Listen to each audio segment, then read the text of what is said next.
Derek is a pediatric surgeon now. Chris is staring at a wet textbook. Somewhere outside, a siren fades in and out, swallowed by the rain. Austin never really sleeps, but it gets quiet around midnight, just the wet streets and the occasional bus. Chris thinks about all the other people in all the other luxury apartments, sitting at their own marble islands, staring at their own screens, trying to will themselves into focus.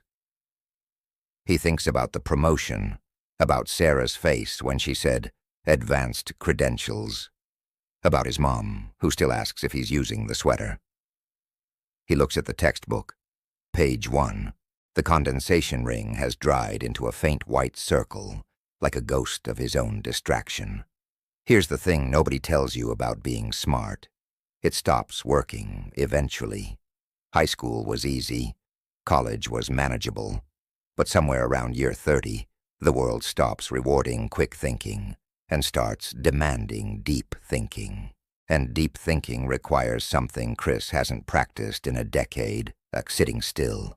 Not reading, not scrolling, not planning, not optimizing, just sitting with one thing for more than 90 seconds. His phone buzzes, actually buzzes, a call this time. The screen lights up with a photo of his friend Marcus, grinning at a barbecue last summer. Chris stares at it. Marcus is also in the MBA program. Marcus has a 3.8. Marcus somehow manages to be a senior product manager, a husband, a father of twin toddlers, and still finds time to read actual books. Chris lets it ring. Voicemail. 30 seconds later, a text comes through. Marcus. Yo, you doing okay? You sounded fried at lunch. Chris. Just studying, or trying to. Marcus. Page 1 still. Chris. How did you know? Marcus. Because I was you 18 months ago. Dude, you're not lazy. You're just treating your brain like it's 2019. That shit doesn't work anymore. Chris stares at the message. Marcus. Call me tomorrow. I'll tell you about the ice. Chris. The ice? 3 dots. Then, Marcus. Yeah, the ice. You'll think it's stupid. Do it anyway. Marcus goes offline. The rain keeps falling. Chris looks at his phone, then at the textbook, then at his hand resting on the cold marble. He doesn't know what the ice means. He doesn't know how to get from a 3.1 to a 3.7. He doesn't know how to stop the phantom scrolling or the tab switching or the guilt. But something Marcus said sticks. You're just treating your brain like it's 2019. It's 2024, almost 2025. The world moved on. The algorithms got faster. The feeds got stickier. The notifications got smarter. And Chris is still trying to study the same way he did when Obama was president. And his biggest distraction was deciding which pizza place to call. He closes the laptop. The lecture cuts off mid-sentence. Silence rushes in, louder than the drone. For the first time in 4 hours, he looks at page 1 and actually sees it. Not the words, the assumption underneath. He thinks he needs more discipline. But discipline isn't the problem. He's been sitting here for 4 hours. That's discipline. That's torture. The problem is that he's trying to fight 2024 technology with 2004 tactics. It's like bringing a butter knife to a drone strike. He pushes back from the counter. His legs are stiff, asleep almost. He stands up, walks to the window. The rain has softened to a mist, the skyline blurry through the wet glass. His reflection stares back, softer now, less ghostly. 32 years old, a good job, a nice apartment, a mom who believes in him, a friend who answers when he's fried, and a question he can't unask. What if the problem isn't your discipline, but the fact that you're trying to study like it's still 2019? The phone screen times out. Black. His reflection in the glass, holding a dead device. He doesn't pick it up. Outside, the rain keeps falling, and somewhere in the city, Marcus is probably sleeping or reading or holding ice cubes in his bare hands, doing something that looks stupid but works. Chris doesn't know what it is yet, but he's going to call tomorrow.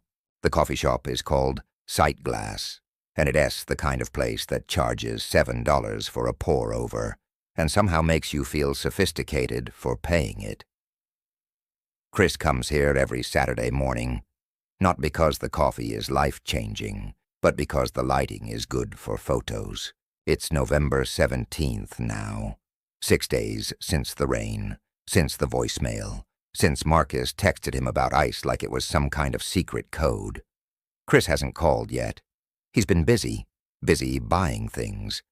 On the table in front of him, a new moleskin notebook, still shrink-wrapped, a titanium fountain pen his co-worker recommended, a second monitor that arrived Tuesday and took him an hour to set up, noise-canceling headphones in charcoal gray, a smart desk lamp that adjusts color temperature based on time of day, a standing desk converter, a whiteboard, 3 different highlighters in 3 different shades of blue. Total spent, $847. Total pages studied since the rain, 0. The sunlight comes in sideways through the big windows, warm and golden, catching the dust floating above his setup. He arranged everything carefully, notebook at a 45-degree angle, pen parallel to the notebook edge, headphones resting around his neck like a collar. The lamp glows soft white. The monitor displays a perfectly organized desktop, folders labeled spring semester, torts, contracts, legal writing. It looks like a photo from an Apple ad. It looks like someone who has their life together. Chris takes a picture, crops it slightly, posts it to Instagram with the caption, "Saturday morning study grind. Let's get it." 37 likes in the first 4 minutes.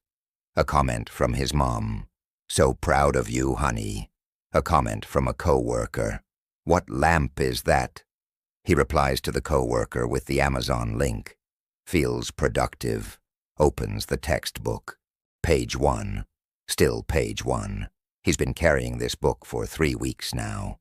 It goes from his apartment to his office to this coffee shop and back again. The spine isn't even cracked.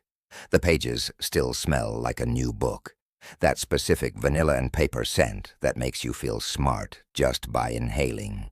He opens it to chapter 1 and breathes it in. Then he closes it, organizes his pens by color, straightens the monitor cable, takes another photo, just in case the first one wasn't good enough. This is the part nobody talks about. Not in the books, not in the podcasts, not in the LinkedIn posts about morning routines. Nobody admits that sometimes the thing you think is preparation is actually performance. That the setup is the main event. That buying the gear and posting the photo and getting the likes feels so much like doing the work that your brain stops distinguishing between the two. Chris doesn't know this yet. He just knows he's tired. He's been studying for 3 weeks and hasn't learned anything. His GPA is still 3.1. His promotion application is still sitting in drafts. His mom still thinks he's going to be a director by summer. He picks up the titanium fountain pen, uncaps it. That specific click, smooth and expensive, metal on metal. He positions it above the clean white page of the moleskin. He has nothing to write. The guy at the next table is watching. Chris can feel it. A man in his late 40s, gray temples, reading a physical newspaper like it's 1999. He has been watching for a few minutes now, watching Chris arrange and rearrange and photograph and caption. Their eyes meet briefly. The man doesn't look away. He just smiles, small and knowing, and goes back to his paper. Chris feels heat crawl up his neck. He packs up his $847 worth of equipment and leaves his $7 coffee half drunk on the table. There's a term for this. Chris learns it 3 days later, alone in his apartment at 11:30 p.m., spiraling down a research rabbit hole instead of reading about contract law, productivity porn. The definition sits on his screen, cold and clinical, the consumption of productivity-related content and tools as a substitute for productive action, characterized by high emotional satisfaction from planning, organizing, and purchasing, with low correlation to actual output. He reads it once, twice, a third time. Then he closes the laptop, walks to the kitchen, opens the freezer, and stares at the ice tray. He doesn't take one out, not yet. But he looks at them, those little cubes, and thinks about Marcus, about the text, about the man in the coffee shop who saw right through him. You're not lazy. You're just treating your brain like it had Lucci 2019. What if it asks worse than that? What if he's not just behind the times? What if he's actively, intentionally, creatively avoiding the thing he says he wants? He closes the freezer, walks back to the couch, opens the laptop, and there, in the search bar, he types the question he's been avoiding for 3 years. Why do I set up systems and never use them? The internet, as always, has answers. Too many answers. ADHD, perfectionism, executive dysfunction, imposter syndrome, anxiety, depression, laziness. He scrolls through them, each diagnosis feeling a little true and a little wrong, like a key that fits the lock but won't turn. Then he finds a forum post from 2022, buried deep, only 12 upvotes. A user named Diashan87 writes, I spent 4 years getting ready for the CPA exam, bought every book, watched every webinar, had a study schedule color-coded by subject, never took the test, finally realized I wasn't studying, I was collecting. The fantasy of being a CPA felt better than the reality of becoming one, because the fantasy is finished. The reality is just Thursday. Chris reads it 5 times. Thursday. That's the word that gets him. Not the big failures, not the dramatic collapses. Just Thursday. The ordinary, unglamorous, unphotogenic reality of sitting down and doing the work.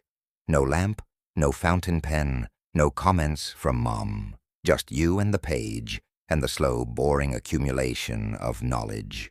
He's been avoiding Thursday for years. His phone buzzes. Marcus, Marcus, you call me yet? Chris stares at the message, types, deletes, types again. Chris, I bought a second monitor.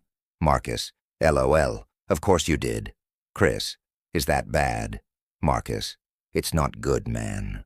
What's the monitor doing for you right now? Chris looks at the monitor. Chris, nothing. Marcus, yeah, because monitors don't study. Pens don't study. Notebooks don't study. You know what studies? Chris, people. Marcus, people. Took me 6 years and 3 failed exams to figure that out. You want to hear about David? Chris, who's David? Marcus, call me. Chris calls. David was a CPA candidate in Chicago. Marcus met him in 2021 at a review course, back when everyone was still masking and the classes were held in a conference room with bad ventilation. David was 34. He worked in corporate tax at a mid-size firm. He had a wife, a kid, a mortgage, and 17 different note-taking apps. 17. Marcus remembers because David showed him once during a break, scrolling through his phone like a proud parent. Notability, GoodNotes, Evernote, OneNote, Rome, Obsidian, Notion, Bear. Some Chris has never heard of. David explained the strengths and weaknesses of each one for 23 minutes. His eyes lit up when he talked about folder structures. This is my tax research database, David said, swiping through a meticulously organized system of nested categories. And this is my personal knowledge management workflow. And this is my daily dashboard. And this is my exam prep tracker. I color code by confidence level,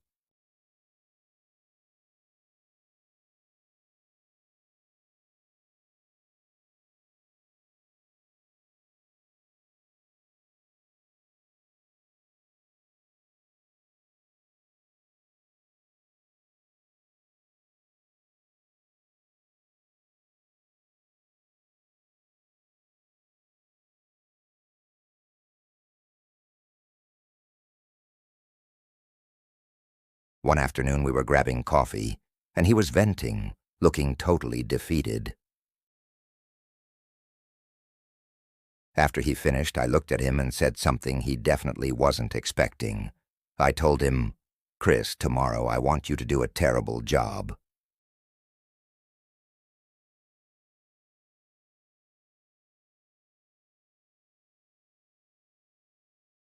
"Exactly," I said. "Forget about writing a masterpiece. Forget about being perfect."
Ever feel like your brain has a million tabs open, all playing different songs at once? That was my life.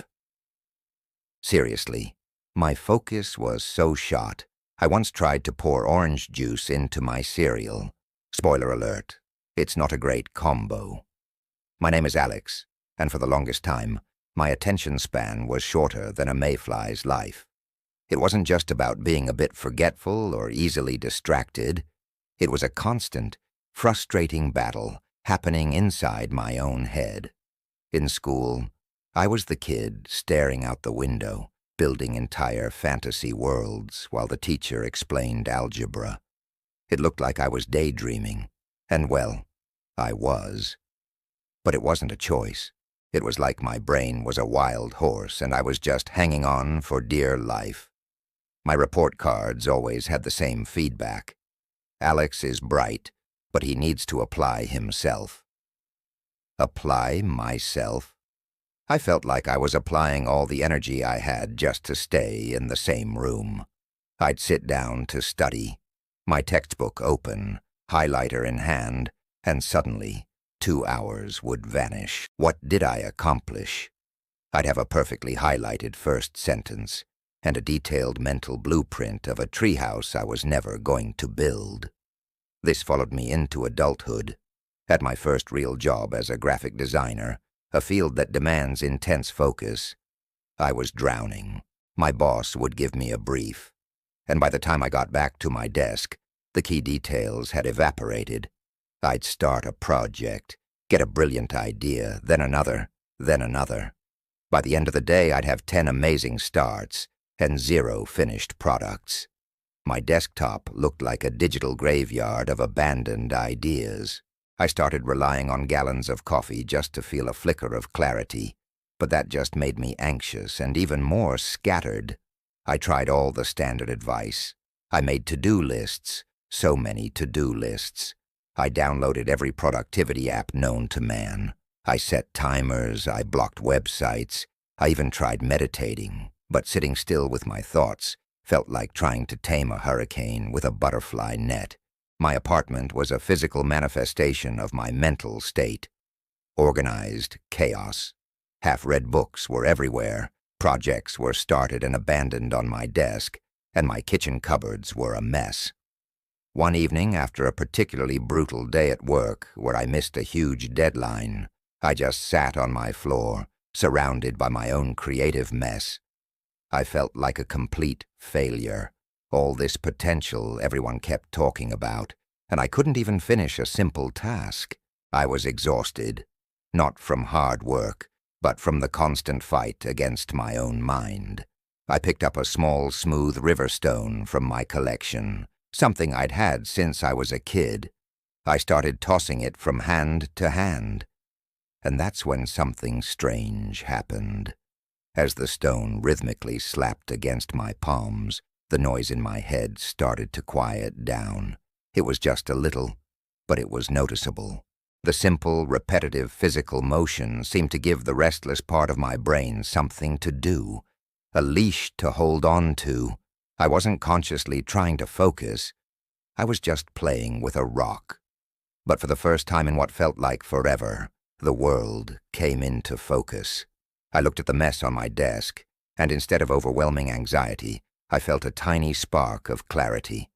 I saw one project, a logo design, and thought, I can finish that. I kept tossing the stone, and I sat down and worked.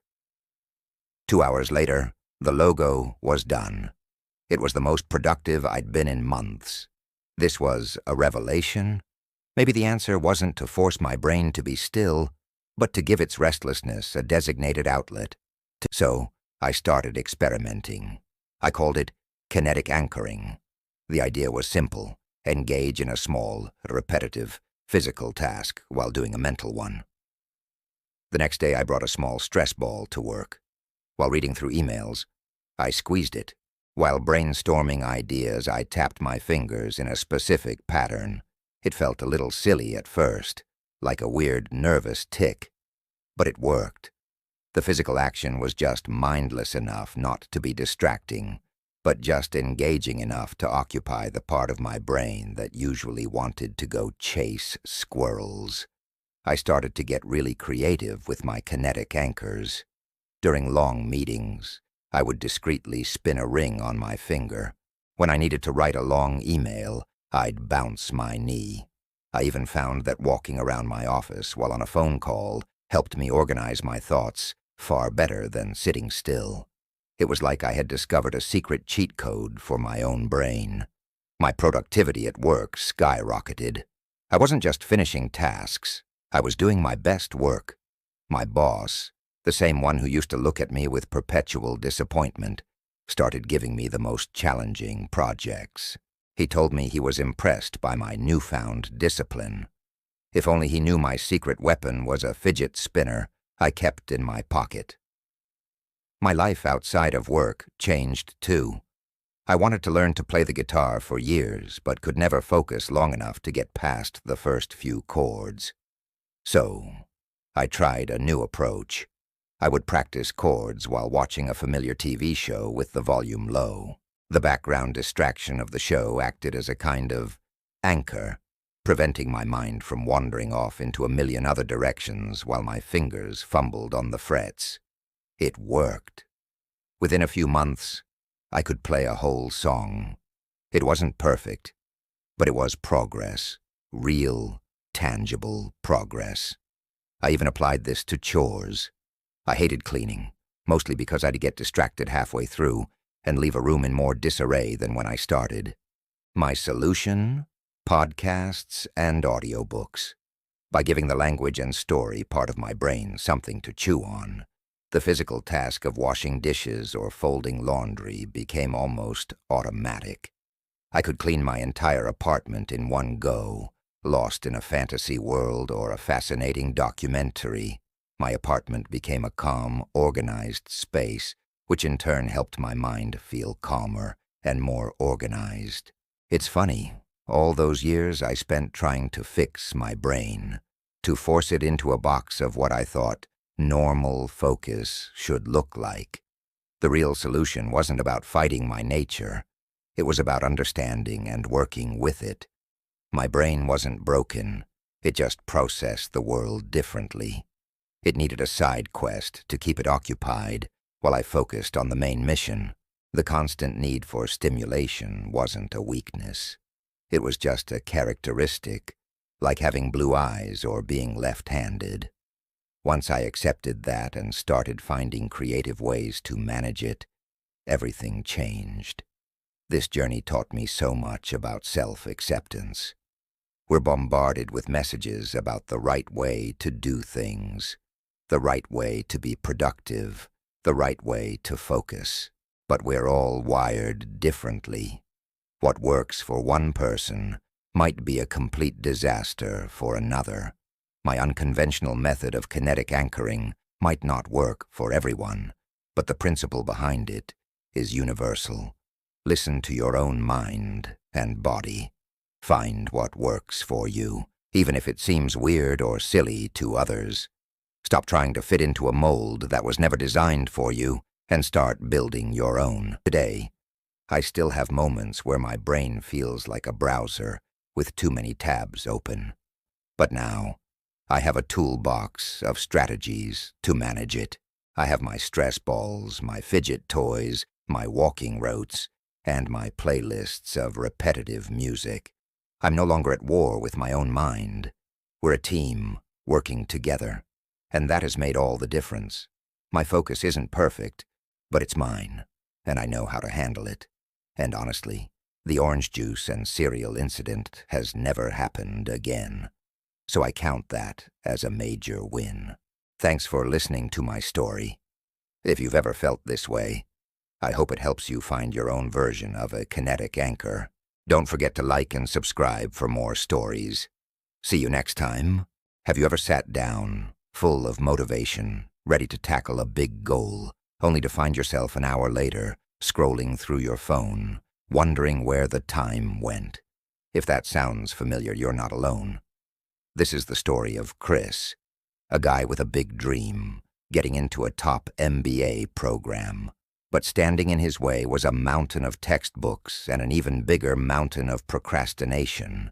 Chris was a classic case. He'd set up his study space perfectly. Fresh coffee, neat stacks of books, a brand new set of highlighters. He'd open the first textbook, read a paragraph, and then a notification would pop up on his phone. Just a quick peek, he'd tell himself. That quick peek would turn into a 30-minute dive into social media feeds. Then he'd remember an email he needed to send. After that, he'd suddenly feel the urge to organize his bookshelf, which hadn't been touched in years. By the end of the day, he'd have accomplished everything except what he actually set out to do.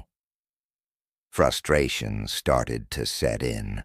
The exam date loomed closer, a constant nagging reminder of his lack of progress.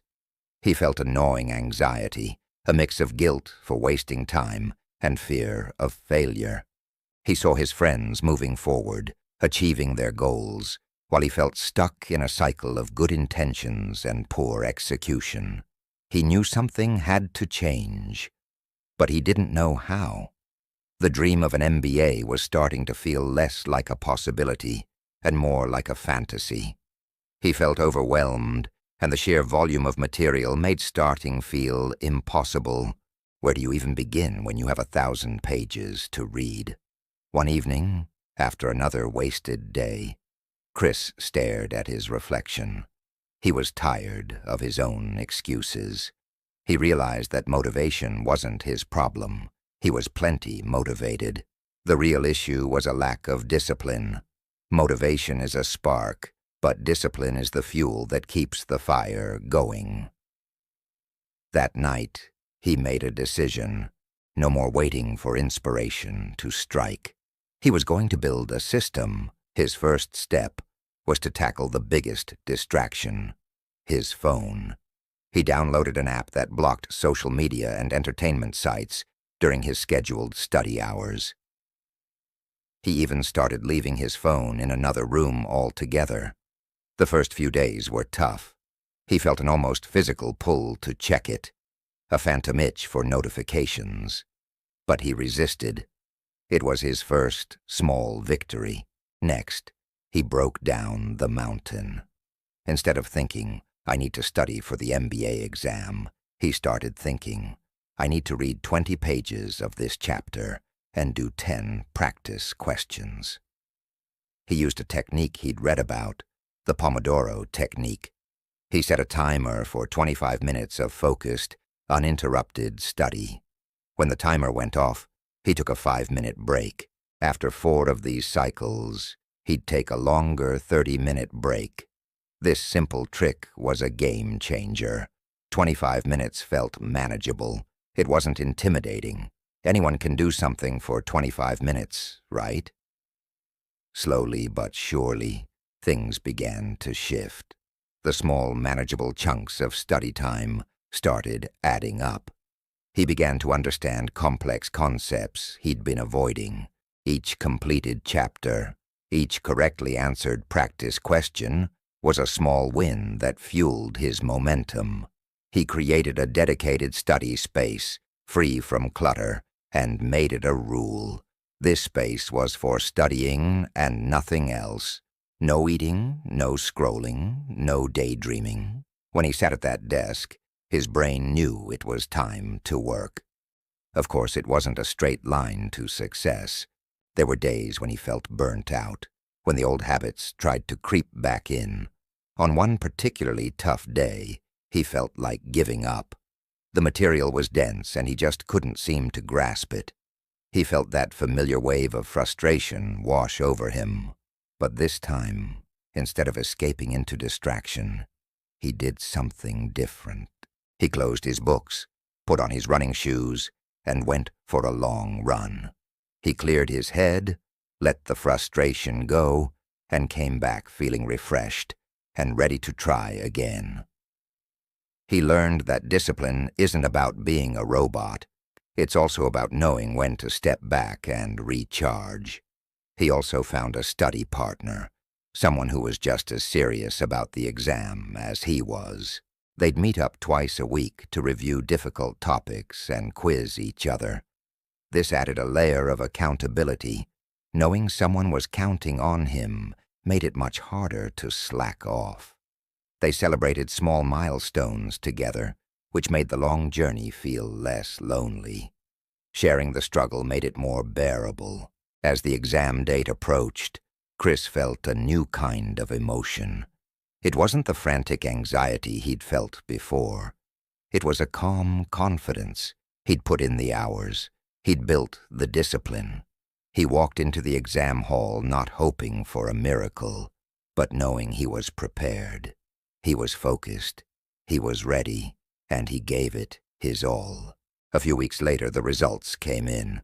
Chris logged into the portal, his heart pounding, and there it was. A score that not only met, but exceeded the requirements for his dream school. A wave of relief and pure joy washed over him.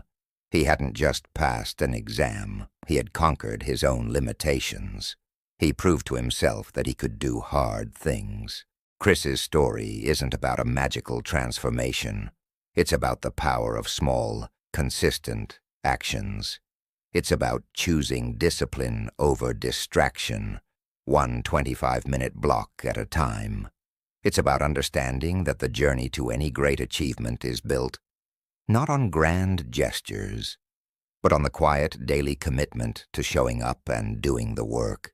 So if you're feeling stuck, overwhelmed by a big goal, remember Chris. Start small. Tame your distractions. Break down the mountain into tiny, manageable pebbles. Find your system, build your discipline, and celebrate every small victory along the way. You have the ability to change your habits and achieve your dreams. The first step, as Chris discovered, is simply deciding to start. Thank you so much for watching.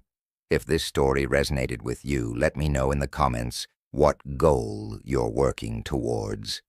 Don't forget to like and subscribe for more content to help you on your journey. See you in the next video.